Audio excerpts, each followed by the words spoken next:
Saludos estudiantes. En estos momentos vamos a introducir mucho más allá de la biología, sino que vamos a enlazar a la biología con la química.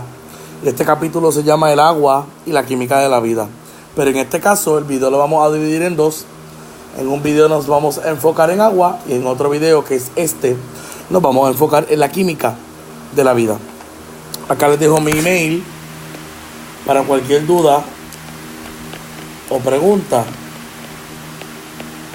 Es jeremy.rodriguez9@upr.edu. Bien. Pues todos los organismos que conocemos nosotros que contienen vida, además de estar compuestos por células, somos materia. La materia es todo aquello que tiene masa y ocupa espacio. Así que la materia es todo aquello que podemos medir la cantidad de sustancia y que podemos saber cuánto volumen ocupa en nuestro alrededor.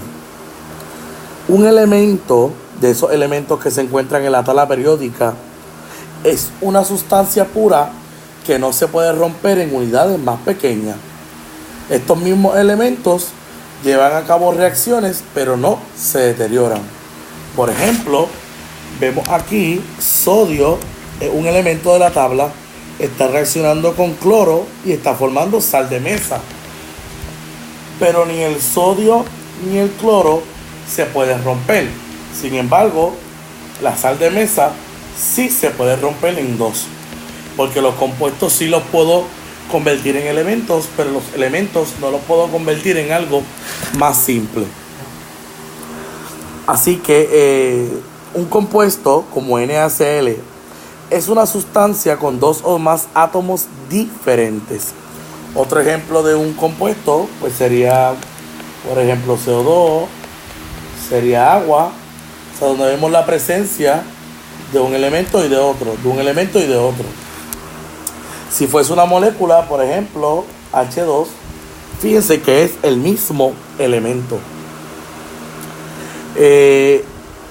Dentro de la tabla periódica existen 4 elementos sencillos, que es carbono, hidrógeno, oxígeno, nitrógeno, formando chon. Y esos 4 elementos corresponden al 96% de la materia viva. Eso lo que significa es que chon se encuentra la mayor parte de las moléculas de la vida que componen a todos los organismos.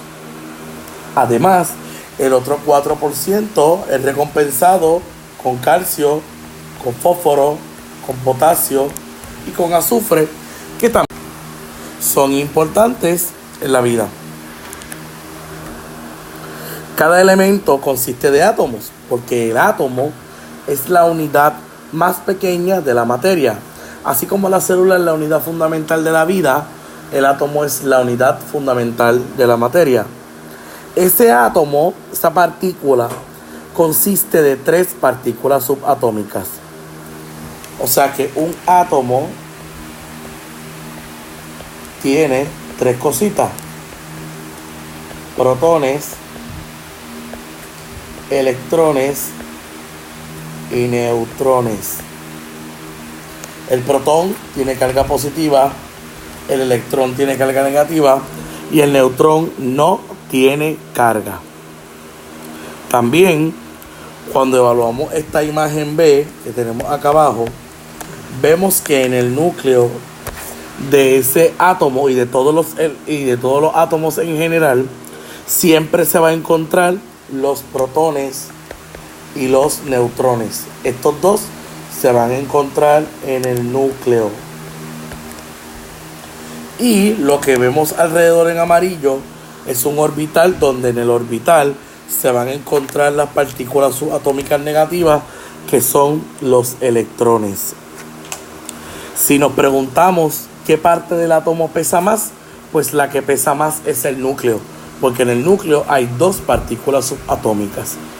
Es por esto que si sumamos protones más neutrones, me va a dar la masa atómica de cualquier elemento. Esa masa atómica se mide en daltons.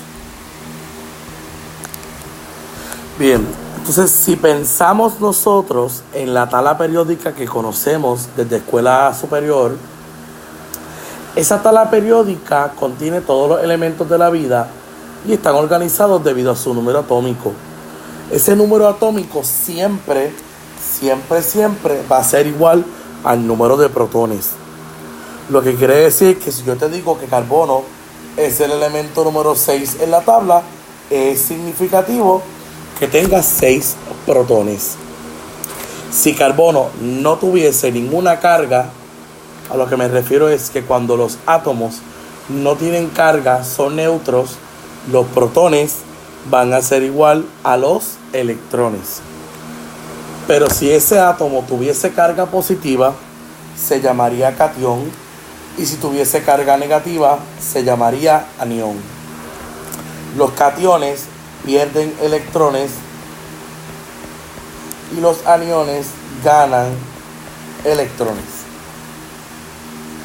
Como ya dije, los electrones van a ser igual a los protones cuando no hay carga. Y por último de este slide tenemos a un tipo de átomos que se llaman los isótopos.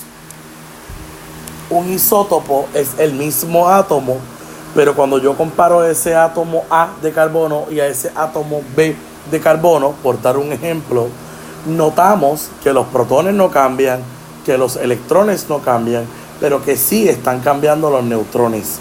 Así que los isótopos van a ser átomos del mismo elemento, por ejemplo carbono, que le varía su número de neutrones. Y por consiguiente, como la masa es protones más neutrones, pues como los neutrones están cambiando, esa masa también cambiará.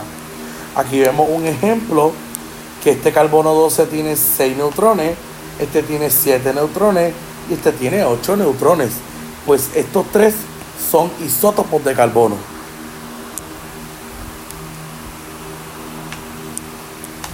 Bien, acá arriba tenemos un ejemplo de cómo se vería un átomo en la tabla periódica.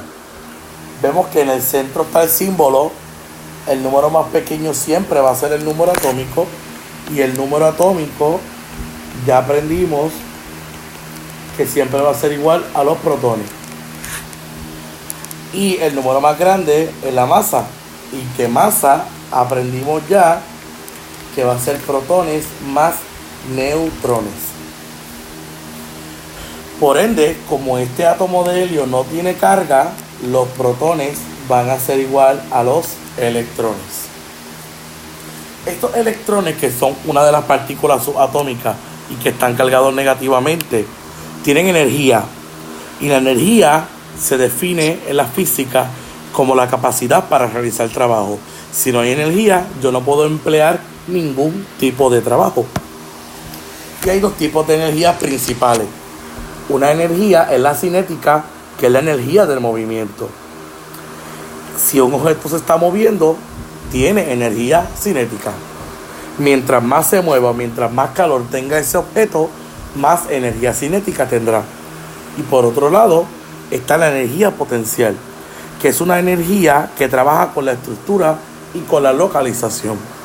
Mientras más grande sea un objeto, más energía potencial tendrá. Mientras más alto esté un objeto, más energía potencial tendrá. Y la energía potencial es una energía estática que no involucra el movimiento. Así que estos electrones se pueden mover, y al moverse estaría variando su energía. Si estoy bien cerca al núcleo, fíjense que tengo poca energía. Cuando yo me alejo del núcleo, yo adquiero energía. Cuando yo regreso al núcleo, yo pierdo la energía. Así que esos electrones van a estar brincando de orbitales donde se encuentran los electrones, y mientras más lejos, más energéticos; mientras más cerca al núcleo, menos energéticos y más estables. Y esa estabilidad se da porque como el núcleo tiene partículas positivas y el electrón es negativo, pues mira, estas cargas se estabilizan y todos somos felices. Y en esta imagen que tenemos acá son ejemplos de la tabla periódica, fíjense que el litio tiene un número atómico de 3, pues tiene 3 protones y 3 electrones porque ninguno tiene carga. Berilio 4, boro 5, carbono 6, sodio 7, magnesio, sodio 11, magnesio 12, aluminio 13 y silicio 14. Y a modo de recordar, en este núcleo gris lo que hay son protones y neutrones. En los orbitales lo que hay son electrones. En el primer orbital caben 2 electrones, como lo vemos aquí. En el segundo caben 8 electrones, que lo podemos ver por ejemplo acá.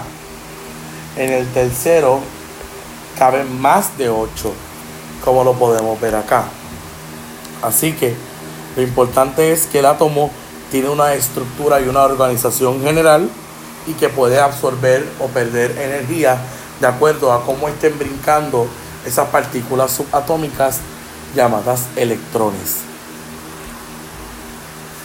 Si vemos un átomo, por ejemplo, este va a ser el núcleo, en el primer orbital va a tener 2 y en el segundo orbital tiene 1. Pues tú dices, mira, tiene 3 electrones. Pero hay un tipo de electrón que se llama el electrón de valencia y son los últimos en el orbital. Pues en el último orbital tiene más que 1. Pues de los 3 hay un electrón que va a ser un electrón de valencia. Y esos electrones de valencia son los que se encargan más adelante de hacer enlaces químicos. Esa última capa que contiene a los últimos electrones se le conoce como la capa de valencia. Y cada átomo tiene un número específico de orbitales. Eso depende de la cantidad de electrones que posea. Y ahí vemos que cuando tenemos átomos solitos, pues tienen que ocurrir enlaces. Hay un tipo de enlace que se discute en este slide, que es el enlace covalente. Este enlace covalente se da por un compartimiento de electrones. Hay un átomo con otro átomo donde vemos que un electrón y un electrón de él están siendo compartidos para que todo esto sea estable. O sea, que no es que uno lo regala y el otro lo recibe. No, en este caso se están compartiendo los electrones. Esos electrones que estaban en la capa de valencia que vemos acá arriba. Y que esos orbitales o esas capas tienen formas. Si por ejemplo vemos la primera capa es circular, si vemos la segunda capa es lobular y todas las demás capas siguen siendo lobulares. Por dar ejemplos. En esos mismos enlaces covalentes, como el ejemplo que di, vemos que una línea, que es la que estoy dibujando ahí, contiene un electrón y un electrón compartido.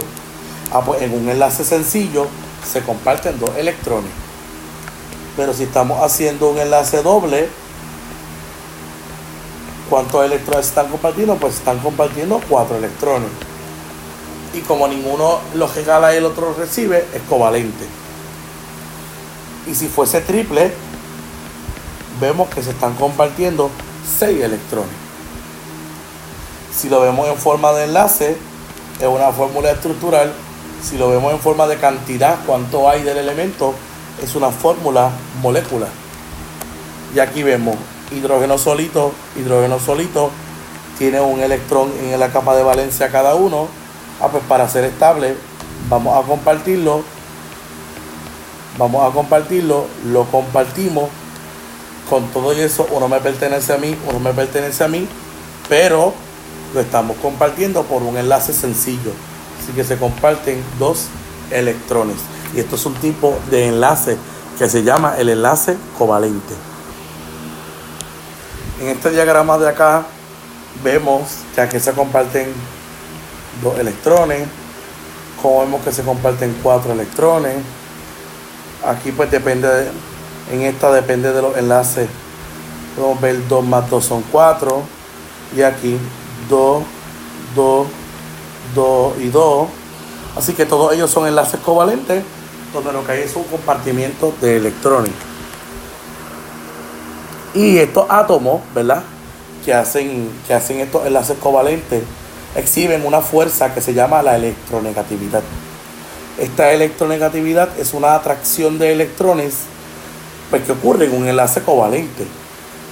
Mientras más electronegativo es el átomo, más fuerte es la atracción. Y para saber cuán fuerte o cuán electronegativo es un átomo, vamos a pensar que esta es la tabla periódica. Pues mientras más para arriba esté el átomo y más para la derecha esté el átomo, pues más aumenta la electronegatividad.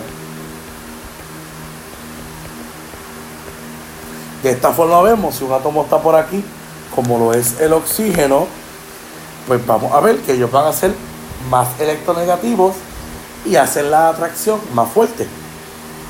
Y debido a esta electronegatividad es que se crea una subdivisión en el enlace covalente. Puede ser polar o puede ser no polar. El no polar es fácil. El no polar, si vemos átomos iguales, siempre va a ser no polar.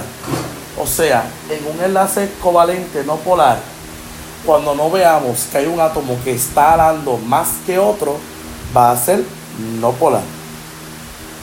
Pero el enlace covalente polar es cuando vemos que el oxígeno es más electronegativo que el hidrógeno.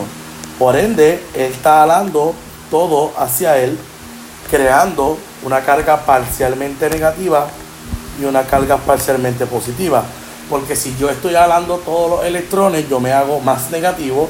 Y si a mí me están quitando los electrones, yo me hago más positivo. Pues ese es el caso de agua. Agua es un enlace covalente no polar. Y un dato que no he dicho y es bien importante, y es que para que sea covalente el enlace, ambos átomos deben ser